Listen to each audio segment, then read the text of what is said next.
Alaska में Trump और Putin के बीच हुई मीटिंग बिना किसी परिणाम के खत्म हो गई।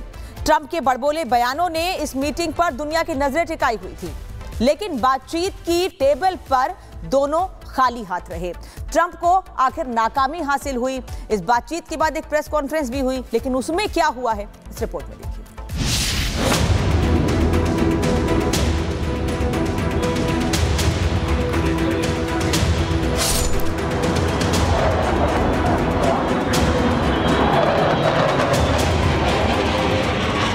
अलास्का की धरती पर रूसी राष्ट्रपति पुतिन का शानदार स्वागत किया गया।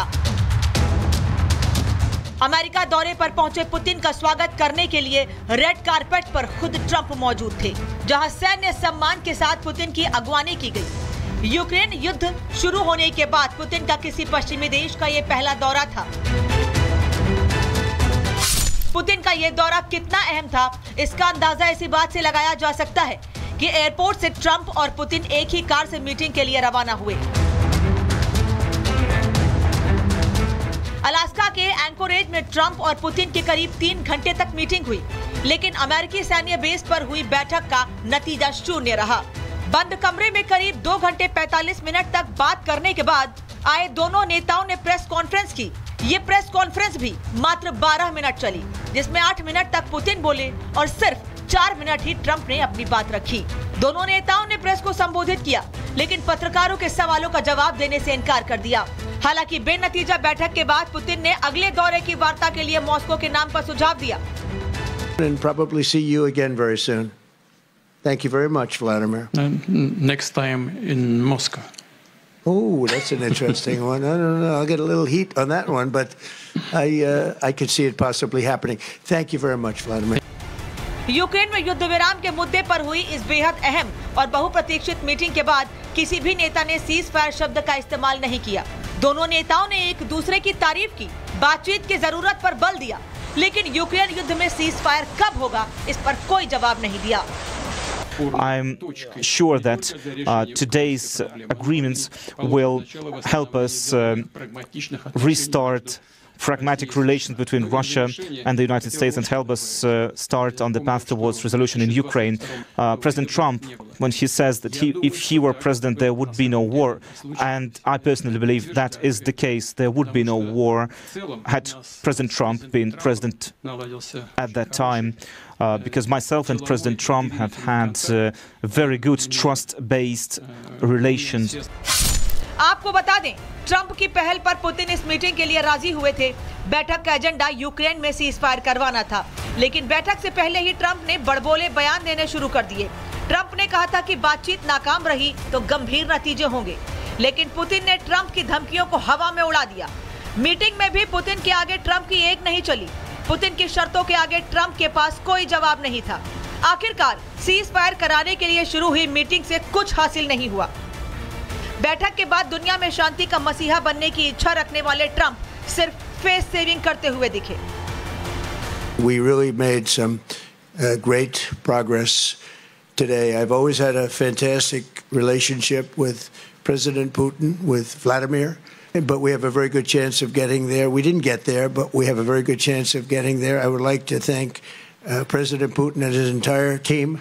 Thousands of people a week from being killed, and President Putin wants to see that as much as I do. बैठक के बाद ट्रंप और पुतिन अलास्का से रवाना हो गए, लेकिन चुटकियों में रूस यूक्रेन युद्ध खत्म कराने का दावा करने वाले ट्रंप इस मामले में बुरी तरह से नाकाम साबित हुए। पुतिन की धमक के आगे पूरी तरह से ट्रंप बेबस दिखे।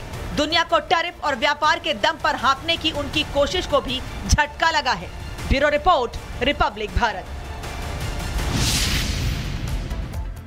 और अलास्का में हुई ट्रंप पुतिन की मुलाकात पर पूरी दुनिया की नजर थी। हर कोई जानना चाहता था कि इस मुलाकात का नतीजा क्या निकलेगा। 3 घंटे तक चली मुलाकात बिना किसी समझौते के खत्म हो गई। दोनों नेताओं की ज्वाइंट प्रेस कॉन्फ्रेंस सिर्फ 12 मिनट तक चली, जिसमें उन्होंने प्रेस को सिर्फ संबोधित किया और किसी भी सवाल का जवाब नहीं दिया गया। प्रेस कॉन्फ्रेंस के दौरान जब ट्रंप ने कहा कि जल्द मिलेंगे, तो पुतिन ने नेक्स्ट टाइम इन मॉस्को कहा, यानी अब अगली बैठक मॉस्को में होगी। 12 मिनट की ज्वाइंट प्रेस कॉन्फ्रेंस में कोई भी सवाल के जवाब नहीं दिए गए। मॉस्को में अगली मुलाकात होगी, ये भी साफ कर दिया गया है, यानी पुतिन चाहते हैं अगली मीटिंग मॉस्को में हो। यूक्रेन युद्ध को लेकर कोई भी चर्चा नहीं हुई है। युद्ध पर जो युद्ध के हालात है फिलहाल वो वैसे ही बने रहेंगे। नाटो और जेलेंस्की से बातचीत की बात ट्रंप ने जरूर कही है। दोनों नेताओं के बीच जो बातचीत हुई है 3 घंटे के भीतर, उसमें क्या बात हुई है ये निकलकर सामने नहीं आया है। लेकिन हाँ, ये जरूर साफ हो गया है कि जिस सीज़फायर को लेकर ये मीटिंग की गई थी उस पर कोई भी सहमति नहीं बनी है। रिपोर्ट दिखाते हैं आपको।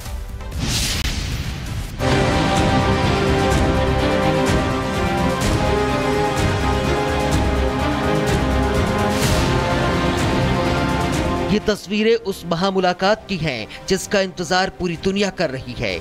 मीटिंग से पहले अमेरिकी राष्ट्रपति डोनाल्ड ट्रंप ने यह दावा किया था कि पुतिन से मुलाकात के बाद रूस यूक्रेन के बीच सीज फायर हो जाएगा। लेकिन बड़बोले ट्रंप ने एक बार फिर से मुंह की खाई है। ना कोई समझौता हुआ, ना कोई सीज फायर हुआ। यहाँ तक कि दोनों नेताओं ने पत्रकारों के सवालों का जवाब देने की जहमत तक नहीं उठाई। दोनों राष्ट्रपतियों ने अपनी बातें कही और निकल गए।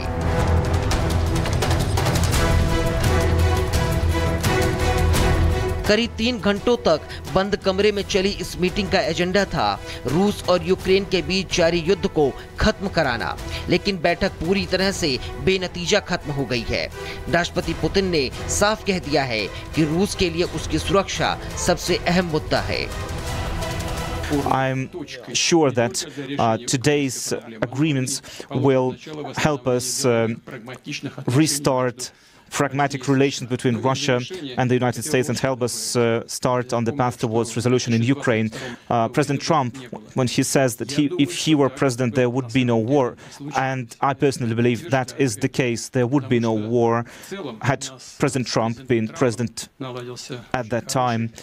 Because myself and President Trump have had very good trust-based relations. दूसरी तरफ दुनिया में शांति का मसीहा बनने निकले ट्रंप के सुर भी बदल गए हैं। बैठक से पहले ट्रंप ने युद्ध विराम समझौता न होने पर गंभीर परिणाम की चेतावनी दी थी। लेकिन पुतिन के सामने ट्रंप की एक न चली। पुतिन के रुख से साफ हो गया है कि उन्हें ट्रंप की बेतुकी बातों की कोई परवाह नहीं है। थक हार कर मीटिंग के लिए आने के लिए ट्रंप को ही पुतिन को थैंक्स कहना पड़ा। And probably see you again very soon. Thank you very much, Vladimir. Next time in Moscow. Oh, that's an interesting one. I don't know. I'll get a little heat on that one, but I could see it possibly happening. Thank you very much, Vladimir. विश्व शांति का मसीहा बनने के लिए बेकरार Trump की इस नाकाम मीटिंग के बाद कुछ बड़े सवाल खड़े हो रहे हैं। जैसे, क्या पुतिन ने ट्रंप को उनकी सियासी हैसियत बता दी है? क्या ट्रंप पर पुतिन को भरोसा नहीं है? क्या सिर्फ नोबेल शांति पुरस्कार के लिए ट्रंप का इवेंट मैनेजमेंट फेल हो गया है? सिर्फ टैरिफ की धमकी देकर सीज फायर चाहते थे ट्रंप? क्या बिना तैयारी के ट्रंप ने पुतिन के साथ मीटिंग की? क्या शांति प्रस्ताव के नाम पर सिर्फ खोखले वादे थे? ट्रंप की पोल दुनिया के सामने खुल चुकी है। शांति का मसीहा बनने के सपने चकनाचूर हो गए हैं। टैरिफ और व्यापार के नाम पर धमकी देने वाले ट्रंप को अब ग्राउंड रियलिटी का एहसास हो रहा है। रूस यूक्रेन युद्ध का भविष्य कुछ भी हो, लेकिन अपने बड़बोलेपन